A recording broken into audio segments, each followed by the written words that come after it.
Hello students, this is Gayatri. Welcome back to another question of NCERT Mathematics Class 10 Chapter 1 Real Numbers Exercise 1.1 and question number 4. Question number 4 is use Euclid's division lemma to show that the square of any positive integer is either of form 3m or 3m plus 1 for some integer है. तो question है हमारा कि Euclid division lemma का use करके हमें show करना है कि कोई भी अगर पॉजिटिव इंटीजर का हम स्क्वायर करते हैं तो वो 3m या फिर 3m प्लस 1 की फॉर्म का होता है और यहाँ पर जो m है वो कोई भी एक हमारा इंटीजर है. So let a be any positive integer. तो हमने यहाँ पे मान लिया है कि a जो है वो कोई भी हमारा एक पॉजिटिव इंटीजर है. एंड अब क्योंकि हमें यहाँ पे यूक्लिड डिवीजन लेमा का यूज़ करना है तो यूक्लिड डिवीजन लेमा जो है वो हमारी है a equal to b q plus r. a हमने यहाँ पे एज्यूम कर लिया है कि कोई भी पॉजिटिव इंटीजर है और जब हम इस इक्वेशन का कंपैरिजन हम इससे करते हैं तो जो b है वो हमें यहाँ पर गिवन है 3 है. सो b इक्वल टू जो है वो हमारा 3 आ गया. q जो है वो greater than and equal to 0 हो सकता है and r greater than equal to 0 but less than b और b जो है वो है हमारा यहाँ पर 3 यानी जो हमारा रिमाइंडर है वो 0 के इक्वल या उससे ग्रेटर हो सकता है बट वो b से छोटा होगा. b यहाँ पर 3 है तो b से जो छोटे हमारे नंबर्स होंगे वो होंगे 0, 1 एंड 2. सो इसको हम लिख सकते हैं r greater than equal to 0 but less than 3. तो यहाँ से जो r है वो हमारे आ गए 0, 1 एंड 2. अब हमें क्या करना है कि ये जो हमारी इक्वेशन है a equal to b q plus r, तो ये इक्वेशन हमारी हो जाएगी a इक्वल टू बी की जगह आ गया हमारा 3 प्लस r. अब 1 बाय 1 हमें इस इक्वेशन में जो रिमाइंडर्स की वैल्यू है 0, 1 एंड 2 उसको पुट करना है और a की वैल्यू को फाइंड करना है. तो सबसे पहले जो हमारा रिमाइंडर है वो है 0, तो हम इस इक्वेशन में रिमाइंडर इक्वल टू 0 पुट करते हैं. When r equal to 0 then a equal to 3q plus 0. तो यहाँ से आ गया हमारा a इक्वल टू 3q. अब क्योंकि हमें शो करना है कि स्क्वायर जो है वो किसी भी पॉजिटिव इंटीजर का वो 3m और 3m प्लस 1 की फॉर्म का होता है. इक्वेशन का हमें स्क्वायर करना होगा दोनों तरफ. Squaring both side. तो यहाँ से a का स्क्वायर करेंगे a स्क्वायर और 3q का हम स्क्वायर करते हैं तो आ जाएगा हमारे पास 3q का होल स्क्वायर. ब्रैकेट ओपन करेंगे a स्क्वायर इक्वल टू 3 3 ज़ा 9q स्क्वायर. अब a square as it is लेते हैं हम और यहाँ से जो हमारा 9q स्क्वायर है इसमें से हम 3 कॉमन ले लेते हैं तो हमारे पास रह जाएगा 3q स्क्वायर. अब ये जो 3q स्क्वायर है अगर इसको हम m मान लेते हैं, let 3q square equal to m, then जो हमारी वैल्यू है वो आ जाएगी a स्क्वायर की इक्वल टू 3m. तो यहाँ से हमारे पास a स्क्वायर इक्वल टू आ गया 3m. 3q स्क्वायर को हमने यहाँ पे m मान लिया कि m भी कोई भी हमारा एक इंटीजर हो सकता है.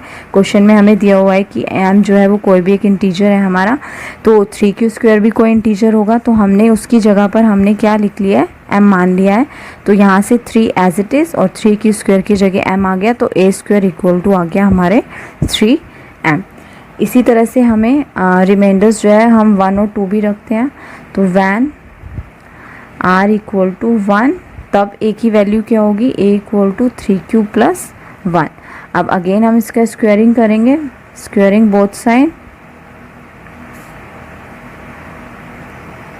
तो हमारे पास यहाँ पर आ गया a स्क्वायर और इधर आ गया 3q प्लस 1 का होल स्क्वायर.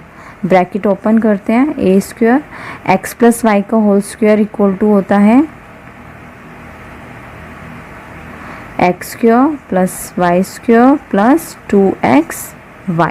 तो यहाँ से 3q का स्क्वायर करेंगे तो 9q स्क्वायर प्लस 1 स्क्वायर करेंगे तो 1 प्लस 2xy यानी 2 3 ज़ा 6q. तो यहाँ से जो हमने ब्रैकेट ओपन किया तो हमारा आ गया 9q square plus 1 plus 6q. अब इसको हम अरेंज कर लेते हैं, 9q square plus 6q plus 1. अब हम इन दोनों में से 3 कॉमन ले लेते हैं। तो हमारे पास आ गया बाहर 3 और अंदर रह जाएगा हमारा 3 3 ज़ा 9 क्यू स्क्वायर, यानी 3 एक 3 हमने बाहर ले लिया तो अंदर हमारे पास रह गया 3 क्यू स्क्वायर प्लस 3 के टेबल में 6 आता है 2 पे 2 क्यू, और ये जो +1 है ये ऐसी बाहर रह जाएगा। ए स्क्वायर इक्वल टू, अगर अब हम यहाँ पर इसको, ये कोई भी इंटीजर आएगा, अगर हम इसको हम सॉल्व करेंगे और इस इंटीजर को अगर हम m मान लेते हैं, यानी कि suppose 3q square plus 2q equal to हम m ले लेते हैं, तो यहाँ से हमारे पास ये आ जाएगा 3m प्लस 1। इस 3q स्क्वायर प्लस 2q की जगह पर हमने क्या ले लिया, m। तो इसी तरह से जब हम r इक्वल टू लेते हैं 2 के, तो a की वैल्यू होगी हमारी 3q प्लस 2। अब इस इक्वेशन का भी हम स्क्वायर करते हैं, स्क्वायरिंग बोथ साइड,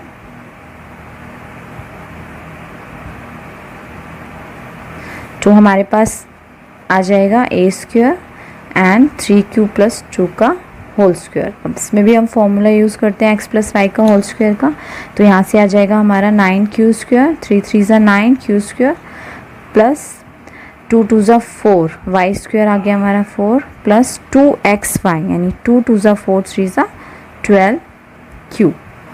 अरेंज कर लेते हैं इक्वेशन को, 9q square plus 12q plus 4। अब यहाँ पर से जो हमारा 9q स्क्वायर प्लस 12q है, इसको तो हम एज इट इज़ रहने देते हैं, और ये जो हमारा 4 है इसको हम ब्रेक करके लिख सकते हैं क्या, 9q square plus 12q plus 3 plus 1। तो हमने 4 को ब्रेक करके यहाँ पे लिख दिया 3 प्लस 1। अब यहाँ तक की जो हमारी इक्वेशन है इसमें से हम 3 कॉमन ले लेते हैं। 3 अगर हम कॉमन ले लेते हैं तो हमारे पास आ जाएगा 3q स्क्वायर प्लस 12q में से 3 कॉमन ले लिया तो हमारे पास आया 3 4 ज़ा 12 4q प्लस 3 से 3 हमने कॉमन ले लिया तो हमारे पास रह गया 1 प्लस 1। अब इसी तरह से ये जो ब्रैकेट के अंदर हमारी वैल्यू आई है, अगर इसको हम यहाँ पर m ले लेते हैं, यानी 3q square plus 4q plus 1 को अगर हम m मान लेते हैं यहाँ पे, तो ये इक्वेशन हमारी आ जाएगी a square equal to 3m plus 1। तो अब हमने देखा कि हमने जो तीनों रिमाइंडर्स थे उनकी वैल्यू हमने 1 बाय 1 पुट करी, तो हमारे पास 3m या फिर 3m प्लस 1 की ही फॉर्म का हमारा जो आंसर है वो आया। Hence it can be said that the square of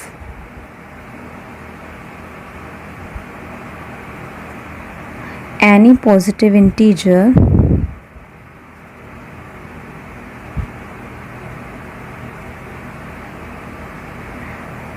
is either of the form